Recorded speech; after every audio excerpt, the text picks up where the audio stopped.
pregação tem como título Crescendo Como? Está lá em 1 Pedro, capítulo 2, versículos 1 e 2.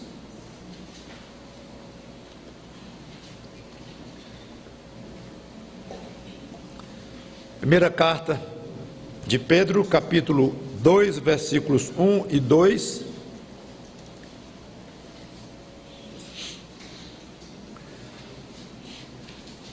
Não sei se os mais atentos já estão pensando, o pastor Mauro se enganou porque vai pregar sobre o mesmo texto da semana passada, exatamente o mesmo texto, mas não me enganei. A pregação passada, que chamou-se Que Alimento Delicioso, foi uma exposição deste pequeno texto, pequeno e rico. E agora eu não vou aprofundar no texto em si, como fiz e como era o objetivo da passada, mas eu quero desenvolver o tema do desenvolvimento ou do crescimento espiritual, partindo então do versículo 2. É uma pregação então temática, não expositiva, ela tem um tema, e o tema é crescimento. E olhando de uma maneira mais detalhada, o tema é detalhes do crescimento, ou algumas áreas que o crente tem que estar atento para saber se está crescendo.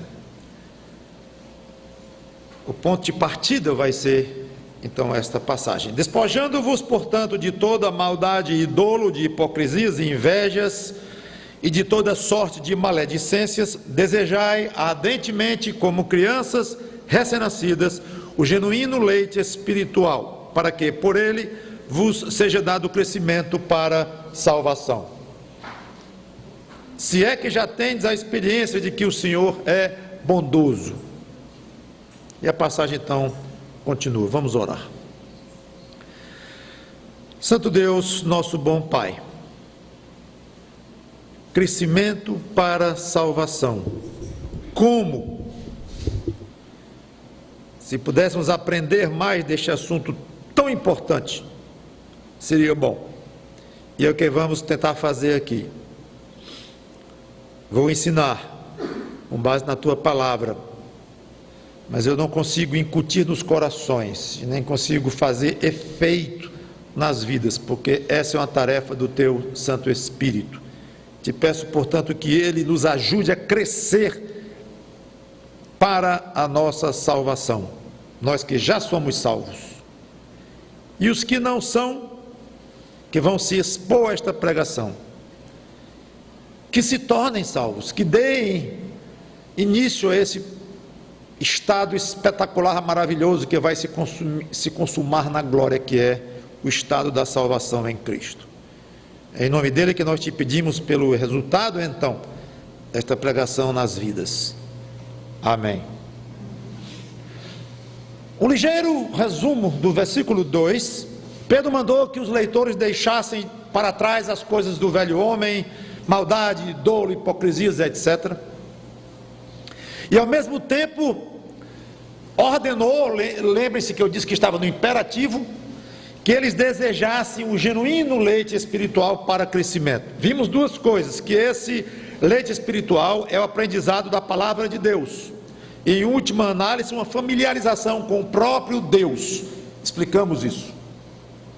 Não tem sentido pensar em crescer na palavra de Deus, conhecer mais a palavra de Deus, se não tiver por trás a ideia de se familiarizar mais, conhecer melhor o próprio Deus. Não tem sentido. Segundo, nós vimos também que o desejo do crente por este crescimento na palavra e uma familiarização maior com o próprio Deus deve ser tão ardente quanto a fome de um bebê que chora pelo leite materno. E vimos por fim que esse leite lhes daria crescimento para a salvação. Expliquei um pouco essa questão da salvação como um processo que iniciou com a conversão, com a regeneração e continua e vai se consumar na glória. E um dos aspectos gostosos da salvação é que ela sempre pode e deve ser desenvolvida e aperfeiçoada em nós, que é o processo da santificação, do qual eu tenho falado bastante aqui e ainda, aliás, sempre estarei falando enquanto pregar.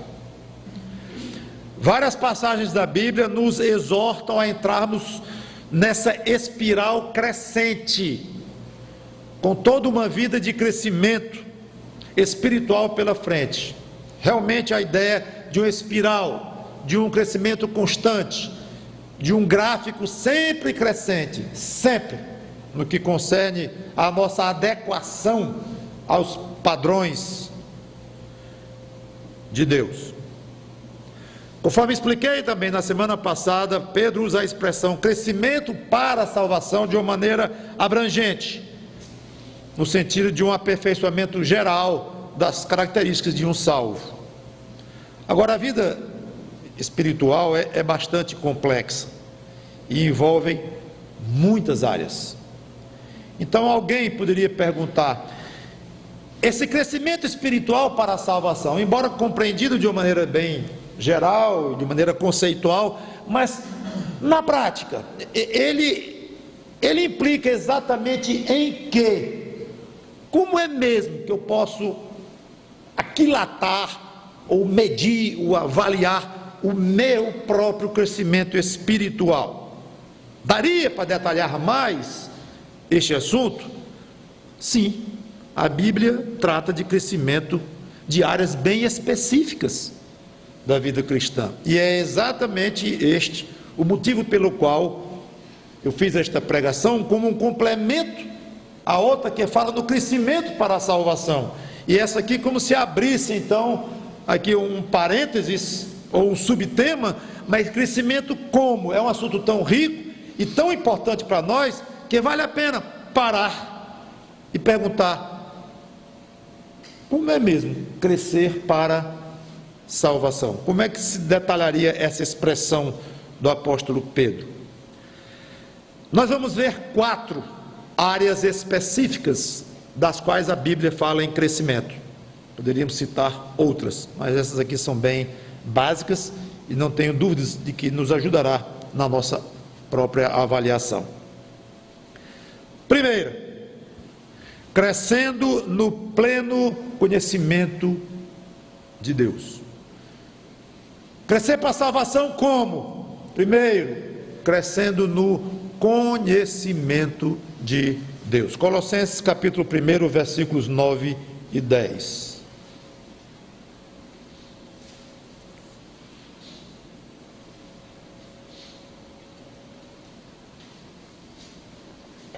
Colossenses 1, 9 e 10 diz: por esta razão também nós,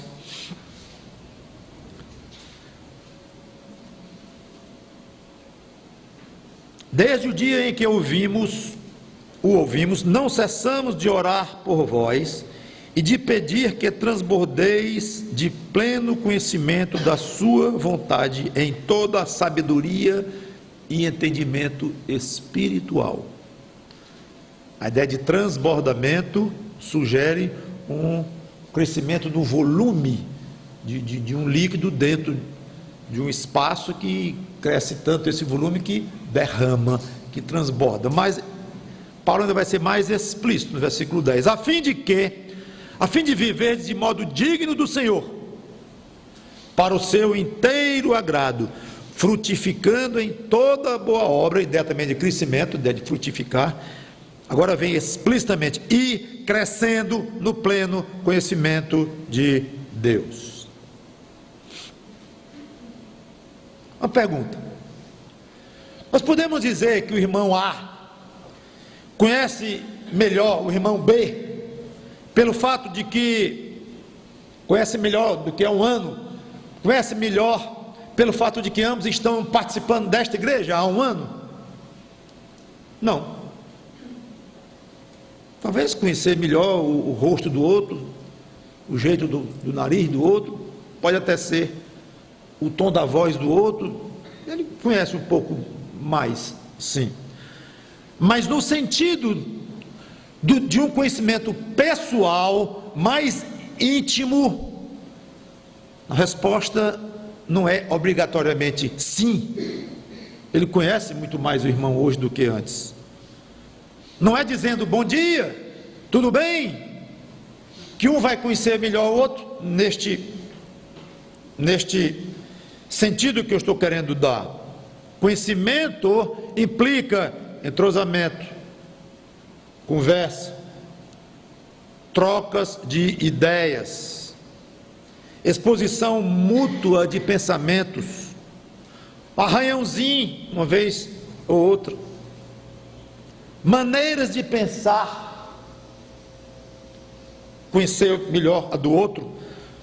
Tudo isto aí sim vai gerar um real aumento no conhecimento entre esses dois irmãos, essas duas pessoas.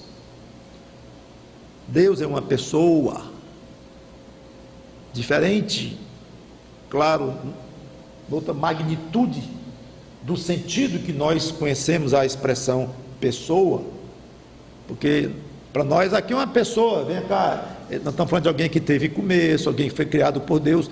Deus não foi criado por ninguém, Deus não teve começo, então ele é mais do que nós concebemos como uma pessoa, mas ele é uma pessoa, no sentido de é um ser pessoal, um ser único, que existe e subsiste na forma de três pessoas, mas é um ser único, pessoal.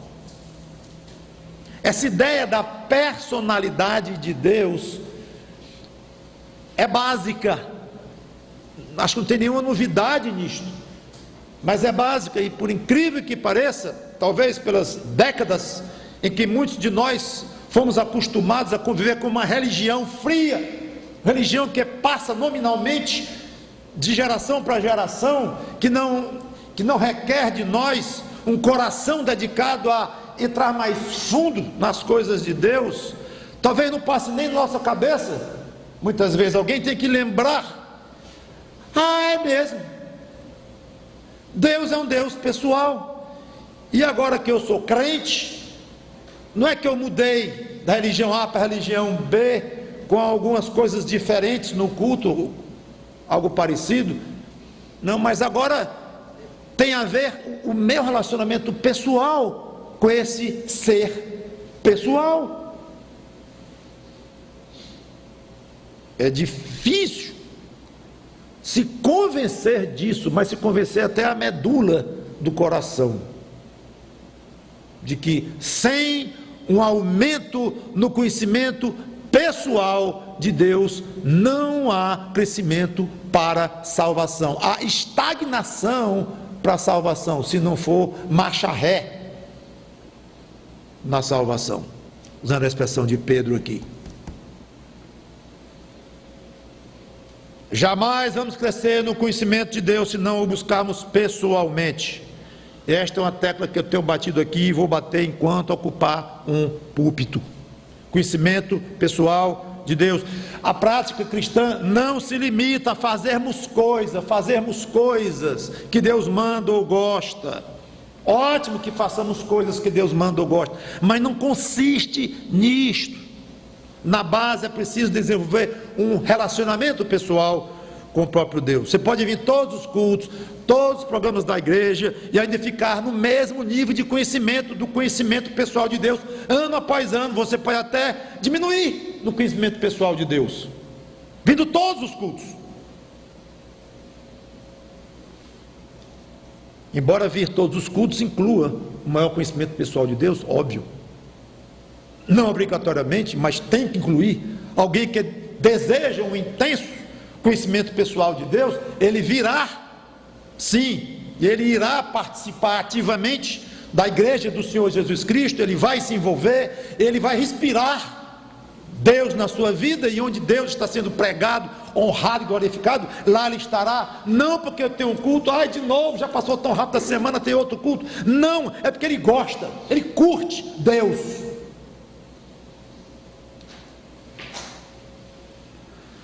Uma vida cristã digna, é isso que Paulo diz aqui nesses dois versículos 9 e 10 do capítulo 1. Uma vida cristã digna do Senhor, a capacidade de agradar ao Senhor e a produtividade no trabalho de Deus, quando ele fala aqui em frutificar em toda boa obra, tudo isso está diretamente condicionado ao conhecimento do próprio Deus. E para isso é preciso transbordar, como no versículo 9 ele diz, do conhecimento da vontade de Deus. Como? No conhecimento das Escrituras, vontade revelada de Deus, explícita aqui, objetiva, e eu vou dizer na vontade de Deus, aí é mais complicado falar, na sua vida, no dia a dia, à medida que ele vai vivendo em paz no seu coração e experimentando na prática a vontade de Deus, mais experimentando do que conhecendo. É um conhecimento que vem pela experiência, não um conhecimento prévio de que Deus vai fazer assim com a minha vida particular daqui a 6 meses, 1 ano. Não é desse aspecto, mas é uma experiência muito importante do conhecimento da vontade de Deus na sua vida, à medida que você vai vivendo e adquirir sabedoria e entendimento espiritual, como Paulo desejou aqui. Fica a pergunta: você está mais íntimo com a pessoa do Senhor Jesus Cristo do que há 6 meses atrás? Você está mais íntimo com a pessoa do Senhor Jesus Cristo do que 1 ano atrás? Só você pode responder, ninguém mais pode. Você tem mais vontade de estar a sós com Deus? A sós? Coisa boa estar ao lado de quem você ama. Pode ser você e outra pessoa, uma esposa, um filho, um amigo, é bom. 2, venham 3, venham 4, tudo bem, mas só 2 é bom demais também, especialmente bom, porque um está mais exposto ao outro, está influenciando mais o outro, sendo influenciado, curtindo mais a presença do outro, é bom demais. Então, uma característica de quem cresce no conhecimento pessoal do Senhor Jesus Cristo é uma vontade de estar mais a sós com Ele, se embalando numa rede, vendo o mar, sei, dentro do ônibus, vendo o trânsito lá fora, mas a cabeça pensando nele. Isso é estar a sós com Ele, não é chegar e marcar um encontro com Ele na sala de visita da sua casa, porque Ele não vai chegar de uma maneira física. Mas esse a sós significa a sós, embora não seja físico, o conceito aqui. Você tem visto a Deus mais como um pai bondoso do que um Deus meio carrancudo, pronto para punir? Que Ele é um pai severo em certos momentos, e Ele pune em certos momentos, Ele disciplina quem ama. Não quer dizer que Ele não seja um pai justo, e a justiça e a santidade dele exigem um rigor, aliás, um rigor extremo, como houve em Jesus Cristo, a ponto dele esmagar, moer o filho querido dele. Muita ira, é muita ira de Deus sobre o pecado. Então esse aspecto de um Deus irado contra o pecado é correto, mas não que você vai agora, convertido a Cristo, ter como Deus esse pai irado o tempo todo, carrancudo, com um chicote na mão. Não é assim. O problema é se confundirem as verdades. As duas são verdades. Então eu tenho absoluta certeza de que um filho de Deus, que vai aumentando no conhecimento desse Deus, ele vai naturalmente vendo, enxergando o rosto desse Deus de uma maneira mais paternal, mais amena, mais carinhosa, ao mesmo tempo em que guarda intacta, aliás, ainda aumenta mais a noção de um Deus santo.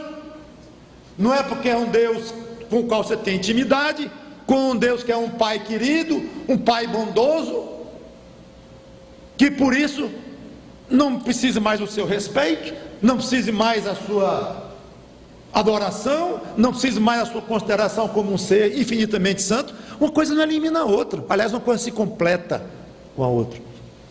Mas é uma pena a noção que trazemos, talvez, das nossas antigas práticas religiosas, de um Deus com raiva. Você sente que Deus é um refúgio real nas suas aflições, real. Não é chegar no culto de oração, se é que você vai,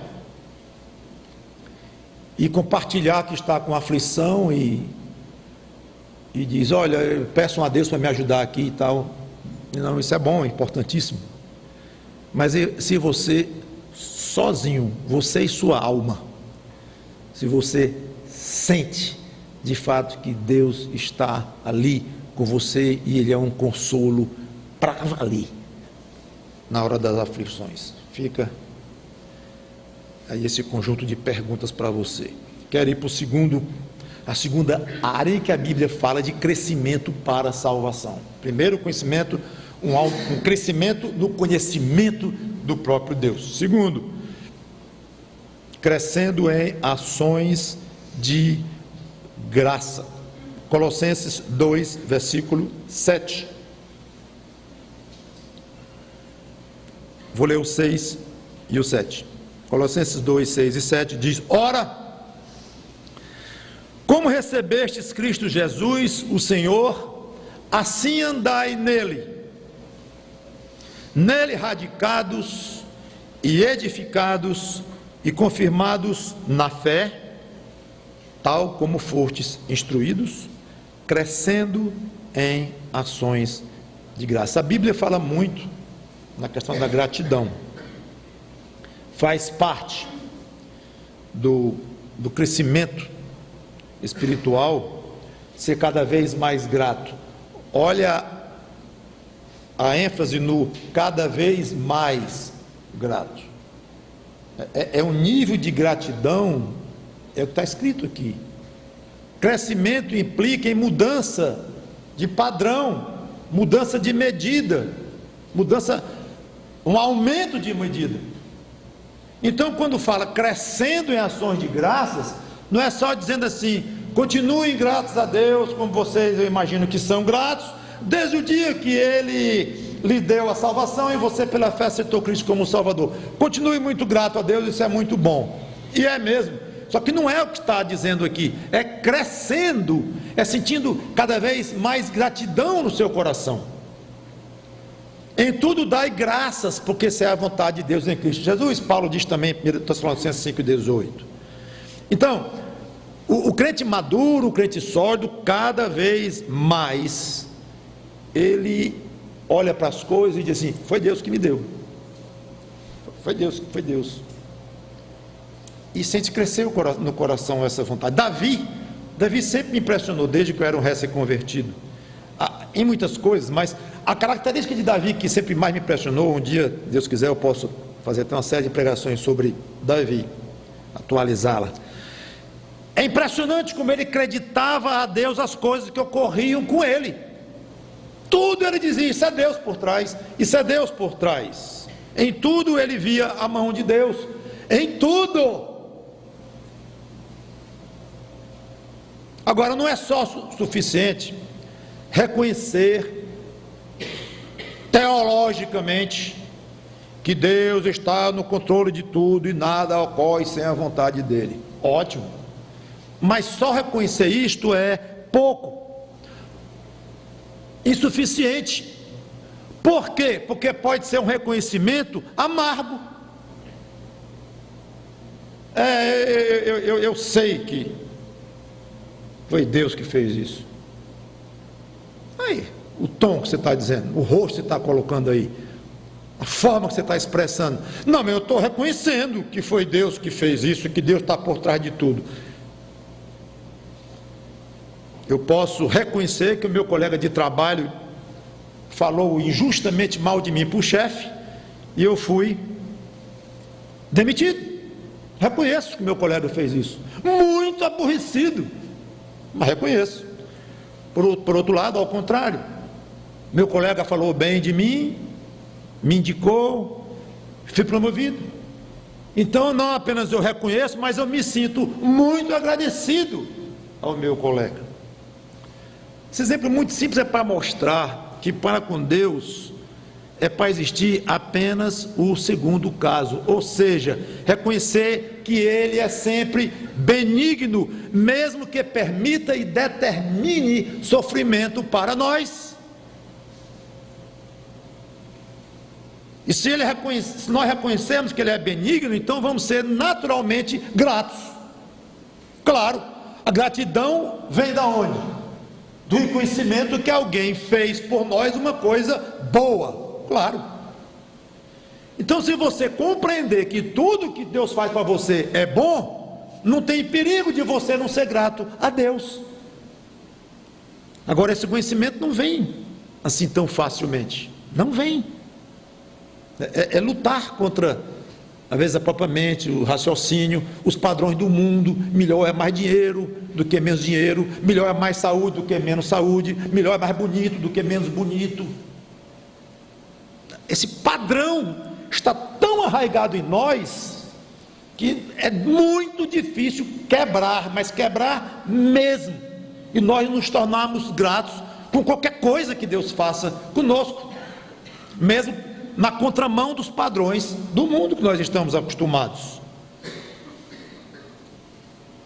Agora, eu sei que esse reconhecimento da benignidade de Deus misturada com grande sofrimento é mais um recurso da fé do que mesmo da nossa percepção clara de onde está o bem. É difícil às vezes enxergar como é que isso pode ser bom para mim. É difícil. Usando o raciocínio puro e simples, a inteligência, o bom senso, às vezes não vale muito não. Se a gente usar demais nesses contextos, não vamos conseguir ser muito gratos a Deus. Mas aí entra o recurso da fé. Pela fé, nós entendemos, aceitamos o fato de que Deus é benigno e só faz o bem para nós. Então, naturalmente, vai brotar em nós uma gratidão extremamente esquisita aos olhos do mundo. Tem mais essa. É até de alguns crentes, porque nem todos percebem a benignidade de Deus em tudo. Então, fica a pergunta, ou as perguntas, antes de passar para o terceiro ponto. Você tem sido grato a Deus? Claro, pastor, isso não é nem pergunta que o senhor me faça. É claro, você acha que eu sou um tremendo ingrato, não agradeço coisa nenhuma a Deus? Não, eu agradeço. Ótimo. E você agradeceu explicitamente pela dengue, pela demissão injusta,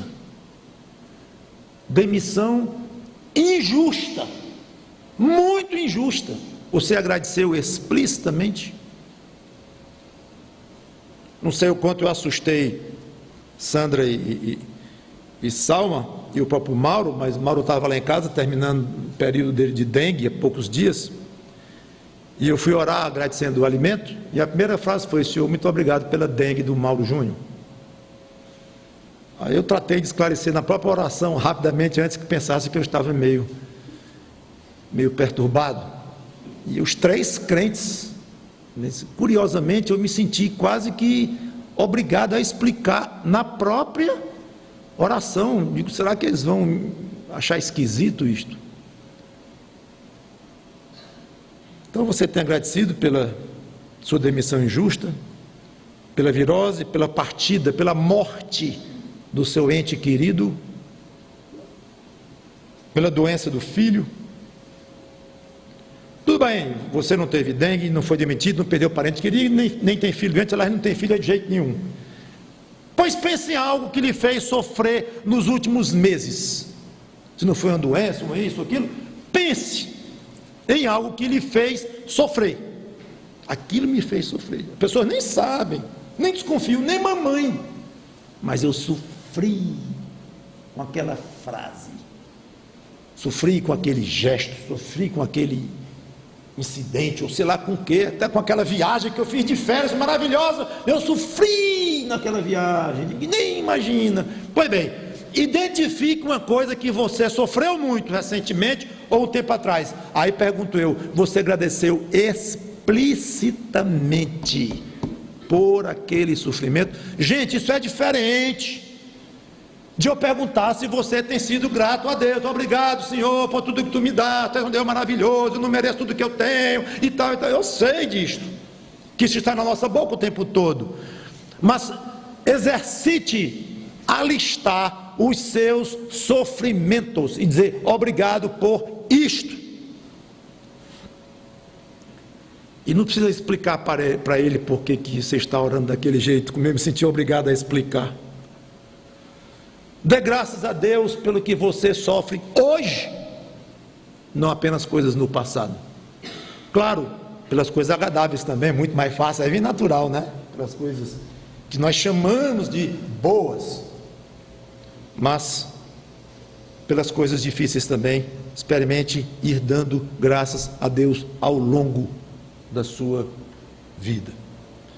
Você precisa crescer nisto, e esse crescimento vem lá de dentro.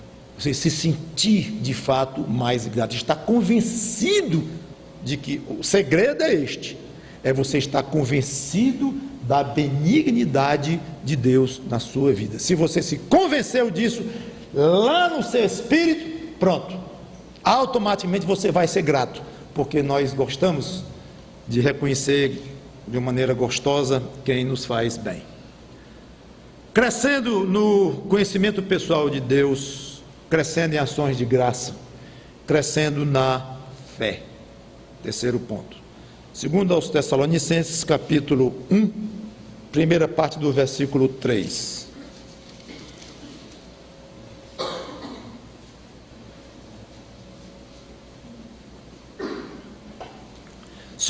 Primeiro aos Tessalonicenses, lá é segundo mesmo, capítulo 1, primeira parte do versículo 3. Irmãos, cumpre-nos dar sempre graças a Deus no tocante a vós outros, como é justo, pois a vossa fé cresce sobremaneira. Paremos aqui. Então estamos vendo claramente Paulo reconhecendo que um grupo de irmãos, uma igreja, está crescendo na fé. O que seria esse crescer na fé? Não é uma definição fácil. Posso dar uma sugestão: levar tão a sério a palavra e a vontade de Deus, que passa a ver mais o lado espiritual das coisas e menos o terreno. É assim que eu definiria o que é crescer na fé. Vou repetir, levar tão a sério a palavra e a vontade de Deus, que passa a ver ou considerar mais o lado espiritual das coisas e menos o lado terreno.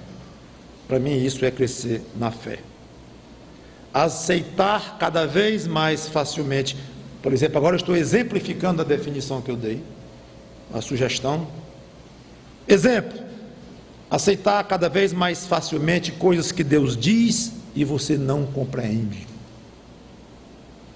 É uma luta que nós temos, inteligência dada por Deus, temos capacidade de raciocínio complexo, de grandes conclusões.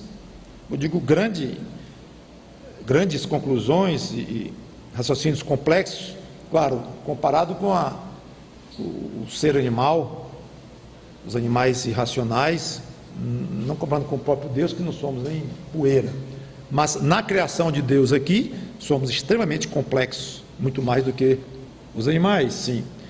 Então nós temos como algo normal, natural, usar a inteligência, usar a compreensão, entender a aula de português. Meu filho entendeu a aula de física hoje? Mais ou menos, mãe. Então vem cá que eu vou te dar um reforço. Só que hoje em dia tem mãe que não sabe mais de física coisa nenhuma para dar reforço para filho nenhum. Mas seja como for, é normal, nós queremos usar o raciocínio, a inteligência, capacidade de conclusão, de interpretação, tudo isto. Aí vem Deus e impõe na sua palavra verdades que batem contra o nosso raciocínio, a nossa capacidade conclusiva, comparativa. Se isso é isso, então aquilo, logo aquilo, se conclui que isso. A gente está acostumado a raciocinar dentro daquele escopo, daquela forma. Aí de repente isso arranha.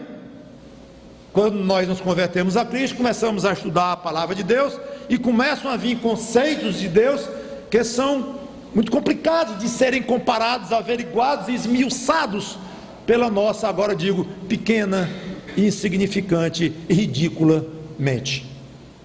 Mas nós estamos acostumados, eu sei que estamos, desde que somos novinhos, espicham ao máximo a nossa capacidade na escola, na aula, professorinha, não tirou 8, tira 6, tira 10, você tirou 5, tem que tirar 7, puxando, nós estamos acostumados com isso.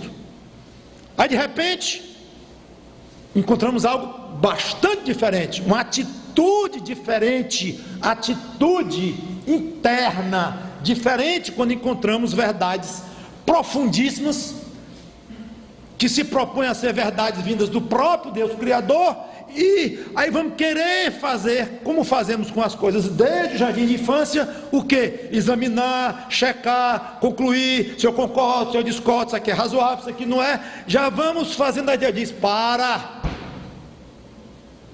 diga amém.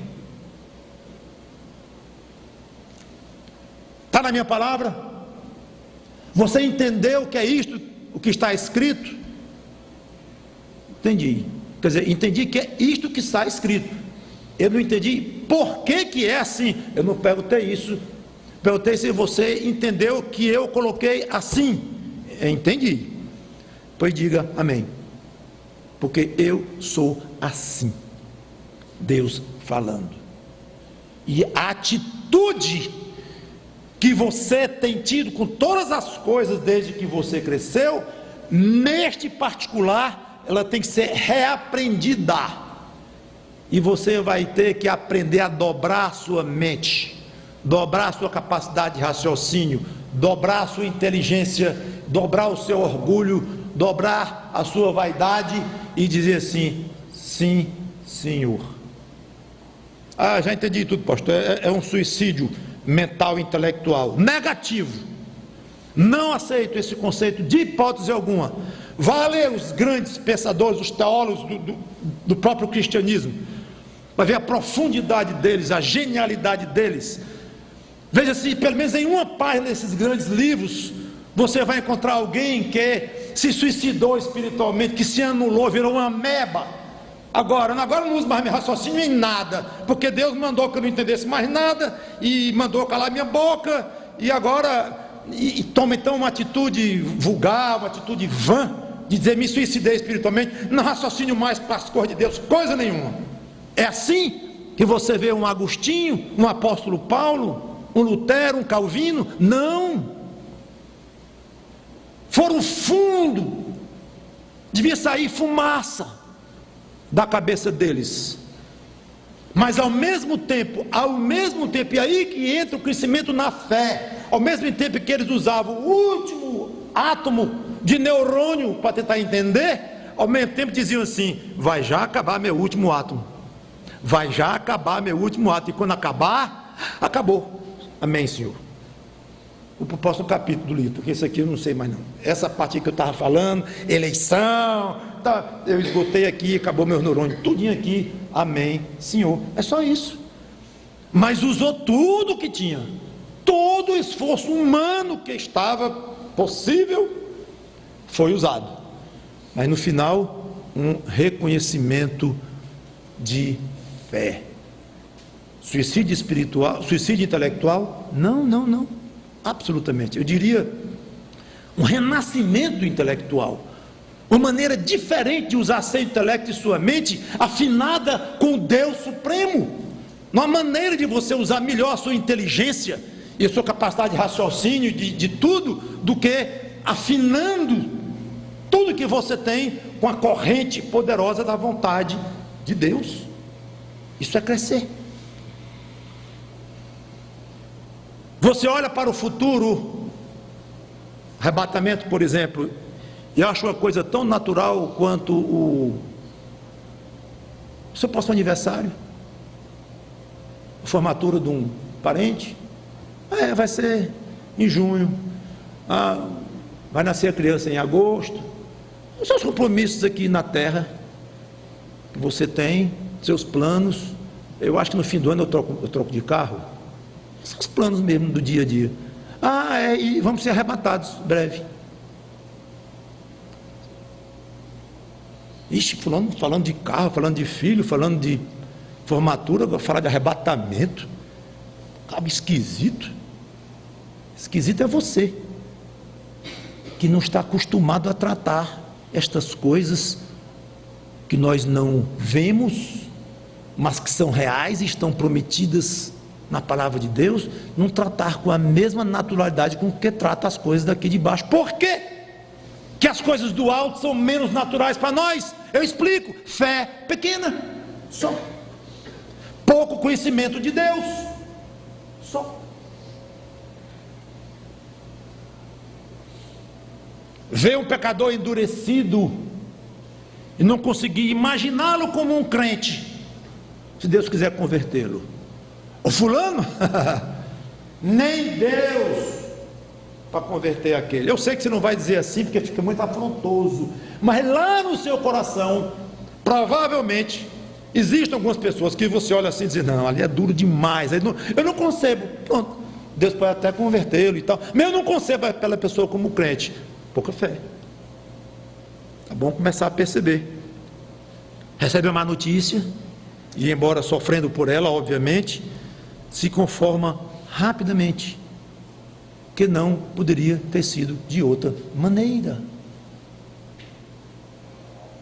Não poderia ter sido de outra maneira.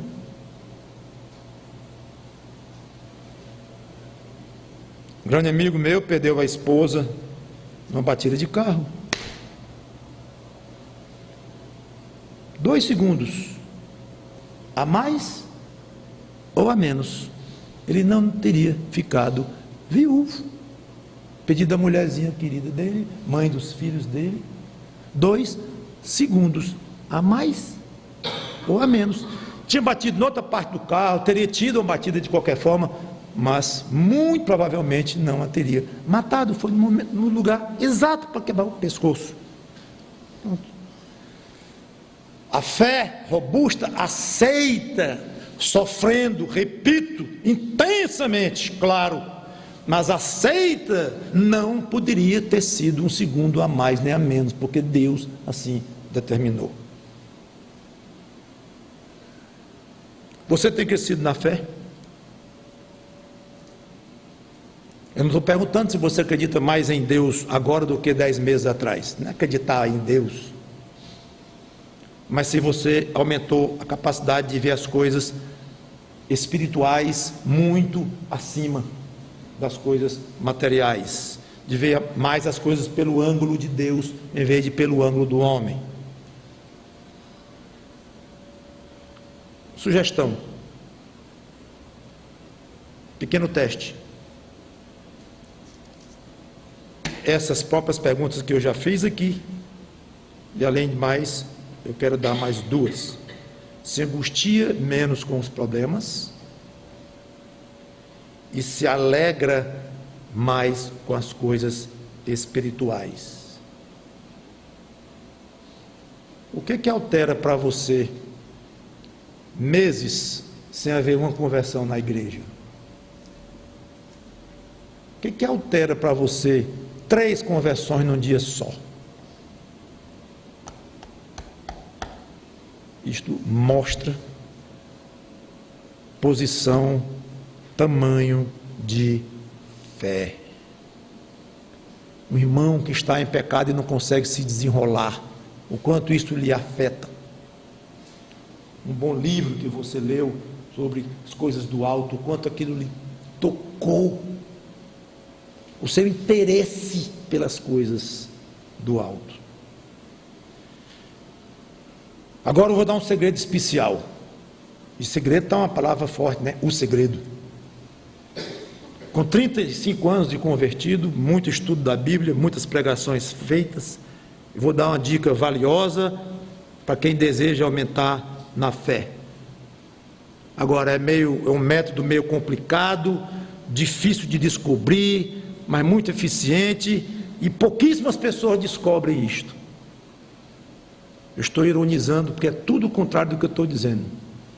É um método nada complexo, nada complicado, que qualquer um descobre, está na Bíblia, claramente, não precisa ter 30 anos de estudo bíblico, coisa nenhuma. Você não aprendeu ainda, talvez porque não percebeu, não notou, eu não sei. É tão simples esse método para quem, esse segredo que é, no caso, aumentar a fé. Porque é o que fica no final da terceira pergunta: você está crescendo na fé? O que eu faço para crescer na fé? Claro que a resposta, ela poderia ser muito mais bem trabalhada, mas de uma maneira muito simples, sabe qual é? Desconcertante. É pedir a Cristo. Pedir a Cristo. Em Lucas 17:5,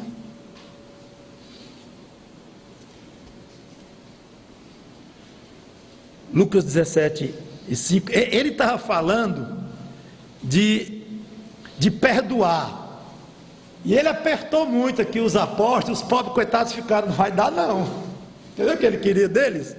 Acautelai-vos, se teu irmão pecar contra ti, repreende-o, se ele se arrepender, perdoa-lhe. Tudo bem, uma vez só ainda vai. Se por 7 vezes ao dia, agora vai complicar, pecar contra ti e 7 vezes vier ter contigo dizendo estou arrependido, perdoa-lhe. Olha a reação dos pobres, dos discípulos. Então disseram os apóstolos ao Senhor: aumenta-nos a fé. Dá não, Senhor. Eu só vejo essa explicação dentro do contexto. Eu perdoar 7 vezes por mês alguém que me ofendeu? Não, é por semana. Não, é por dia. Espera aí, eu passo 10 horas acordado, então de média dá 1h30 uma ofensa. 1h30 outra ofensa. E eu tenho que perdoar? Não dá. Senhor, aumenta a minha fé. Eu não tenho fé para fazer isto. Simples, desconcertantemente simples. Pastor, eu não tenho fé.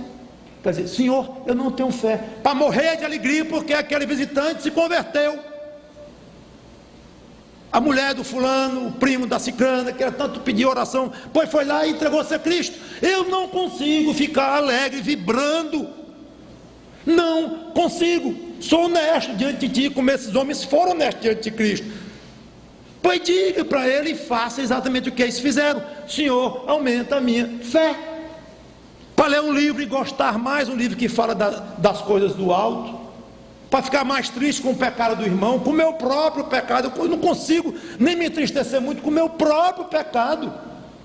Tem algo errado. Aí eu acho que Cristo diria: claro que tem algo errado. O que é que você quer? Eu quero fé, mais sensibilidade espiritual, pois peça a Ele. Esse é o grande método, complicado, complexo, que eu descobri depois de 30 anos. Não.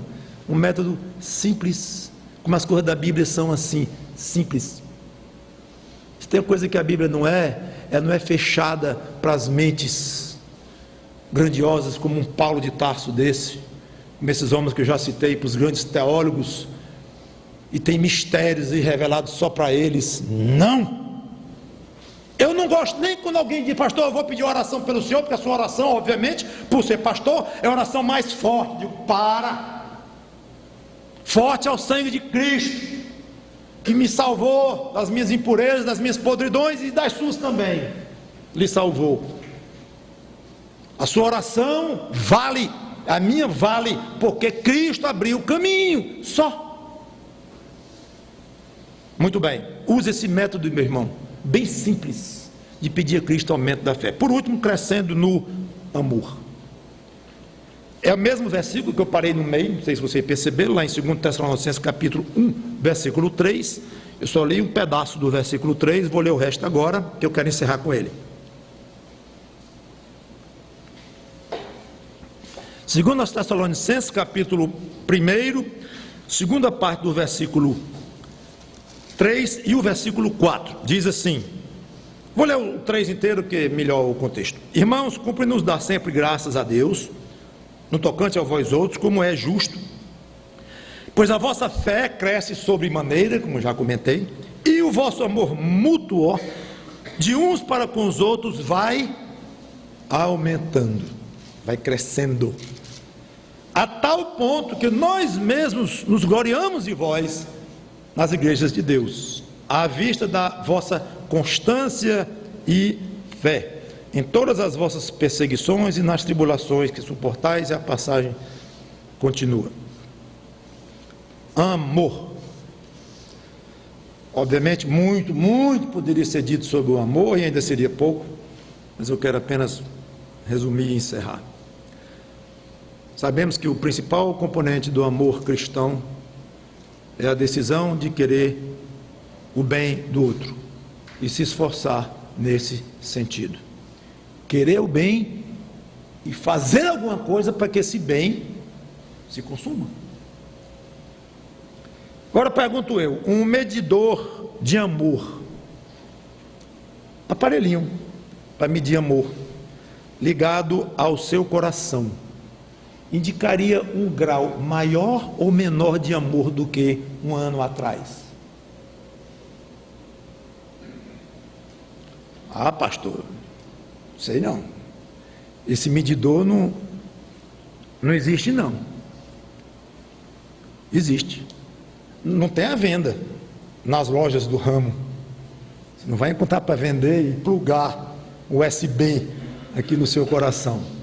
Mas esse medidor existe na forma de um texto e de perguntas óbvias consequentes deste texto. Isso é o medidor.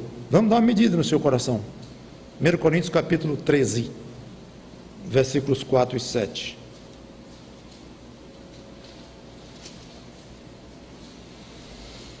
Primeiro Coríntios 13, de 4 a 7, diz, o famoso hino ao amor.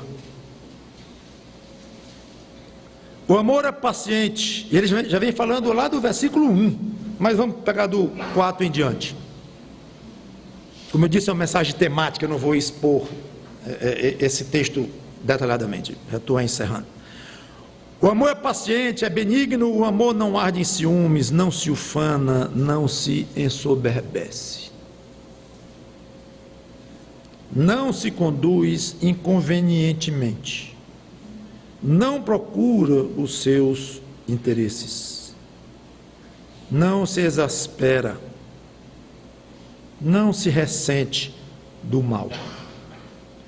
Não se alegra com a injustiça, mas regozija-se com a verdade. Tudo sofre, tudo crê, tudo espera, tudo suporta. Tenho me envolvido e me interessado mais nos problemas do meu próximo. O medidor está começando a funcionar dentro da sua consciência.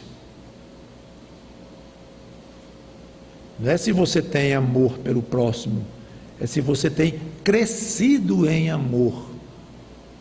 É um medidor para mostrar crescimento, foi o que eu perguntei no começo, um ano atrás e hoje. Você viveu um ano aqui na terra que Deus lhe deu de presente, antes de levar para o céu. Muito bem, você está amando mais as pessoas, ou menos as pessoas, ou igual? Tenho me envolvido e me interessado mais nos problemas do meu próximo? Tenho me surpreendido mais orando pelo meu próximo, irmão em Cristo, ou não irmão em Cristo? Orando, me pegando, me surpreendendo dentro do carro. Orei por 3 pessoas antes de chegar no trabalho. Que legal. Eu não tinha esse costume, mas me surpreendi. Uma vontade de orar. pelo fulano. Engraçado, eu nem gosto muito dele, mas ele disse ontem estava com um problema grande. Aquele camarada já me fez umas poucas e boas, mas deixa para lá, ele está precisando de ajuda, ele pediu, eu vou orar por ele. Tenho deixado por menos mágoas e ofensas recebidas, indicação forte. Tenho sido menos rigoroso com os irmãos em Cristo e mais compreensivo. Eu poderia abrir mais, não só irmãos em Cristo, mas com as pessoas de uma maneira geral. Menos rigoroso e mais compreensivo, mais largo, sem abrir mão, óbvio, dos princípios bíblicos. Tenho sido mais paciente com os erros dos outros, não, porque com os meus é óbvio, cada dia são mais, né? Afinal de contas, tem mil explicações para você se convencer de que você, tudo bem, seus erros valem muito pouco e são altamente justificáveis, mas os erros dos outros, eles não têm motivo nenhum para fazerem aquilo. Será? Mais paciente com o erro dos outros. Tenho me gabado menos dos meus grandes feitos, porque isso aí ninguém discute. Você tem grandes feitos, você é uma pessoa fantástica, absolutamente fora da curva. O que você faz é maravilhoso, o que você diz é praticamente perfeito. E eu digo praticamente ainda porque estou sendo ainda muito exigente com você. Mas você tem se gabado menos da espetacular pessoa que você é? Você se acha o tal, a tal. Tenho me tornado menos ciumento, não apenas de uma maneira física com meu namorado, minha namorada, noivo, minha mulher, meu cônjuge, não apenas neste ponto, mas eu digo com relação aos amigos e às pessoas a quem você quer bem, menos ciumento, menos possessivo. Tenho sofrido certos prejuízos para não machucar um irmão, para não machucar uma pessoa. Tenho buscado menos avidamente os meus interesses e os meus direitos, quando está em jogo interesses e direitos de outros. As perguntas poderiam ir em frente. Eu digo o seguinte, eu acho muito improvável que a resposta seja sim a todas essas perguntas, de nenhum de nós. Se for sim, graças a Deus, continue nessa caminhada excelente cristã. Se é não a todas essas perguntas, sua resposta é não, não, não, tem muito errado, tem algo muito errado com a sua vida cristã. Tome providências. O mais provável é uma mistura entre sim e não. Entre sim e não, acho que é o mais comum entre nós. Pois leve a sério, diminuir os não e aumentar os sim. Tenho sido mais paciente? Sim. Tenho pensado mais nos outros? Sim. Tenho sofrido prejuízo em prol de outros, em certas circunstâncias? Sim. Procure aumentar esses? Sim. Eu quero responder uma pergunta de um modo bem resumido. Em termos coletivos, em termos de igreja, qual o limite e quais as consequências de nós crescermos em Cristo? A passagem está em Efésios, capítulo 11, capítulo 4, versículos 11 a 16, que eu não vou ler, eu quero encerrar mesmo. Mas lá você vai ver que existe um limite, e eu alistei 3 consequências. Limite, e é uma passagem bem conhecida dos crentes. Atingir a medida da estatura da plenitude de Cristo, ou seja, sermos iguais a Ele. Então, embora esse limite não seja alcançável aqui na terra, nós temos de buscá-lo como se fosse. Então, o limite para nós crescermos no amor entre nós é isto, ficarmos como Cristo. E as consequências, uma firmeza doutrinária, uma unidade do corpo, e tornar-se uma igreja onde todos amam uns aos outros. Aliás, eu falei consequência de amar mais os outros. Não, consequência desses 4 pontos, de nós crescermos para a nossa salvação, conhecendo mais a Deus e todas essas coisas que eu coloquei, ser mais grato. Quero terminar com 2 observações. Se você se sente crescendo em Cristo, meu irmão ou minha irmã, ótimo, muito bom, mas me diga uma coisa, os outros estão notando? Os outros estão notando? E é preciso os outros notarem? Bom, pelo menos para Timóteo era.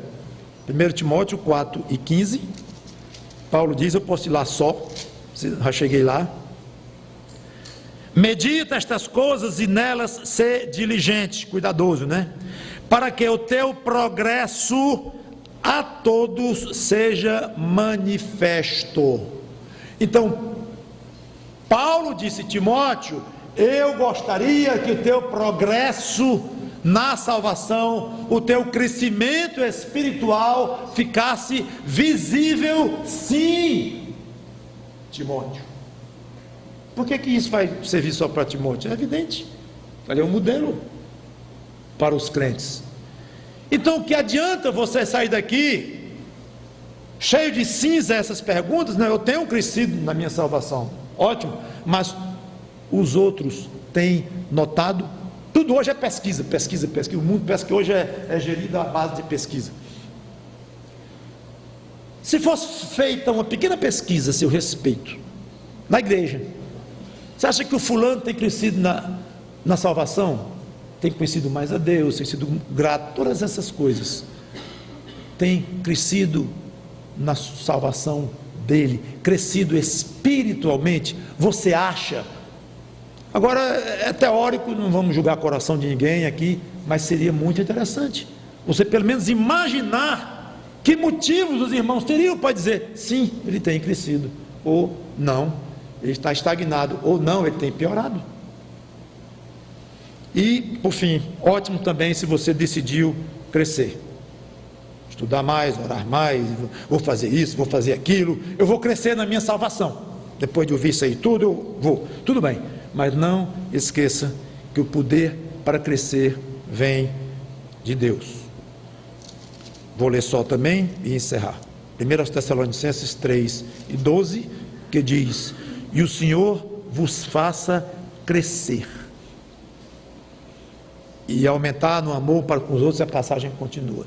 Então, o crescimento vem de Deus, que Ele nos ajude nesta área árdua, difícil, do crescimento espiritual, mas uma caminhada bendita rumo à perfeição no Senhor Jesus Cristo. Vamos orar. Obrigado, Senhor Deus, pela Tua palavra, que eu tenha sido usado por Ti para mexer nos corações, mexer até nos brios de alguns que, eu diria todos nós, porque todos precisamos crescer para a nossa salvação, nos tornar mais de acordo com o Teu Filho Jesus Cristo. Nos ajuda a crescer em Cristo e ser com pessoas que não têm Cristo ainda, que não podem nem pensar no conceito de crescer numa situação que ainda nem tem, mas que se tornem então salvos em Cristo, nenéns, bebês na fé, e aí sim começar a pensar em crescimento nesta salvação adquirida pela fé em Cristo. É em nome dele, para a honra e glória dele, que nós te pedimos e te entregamos os resultados desta pregação. Amém.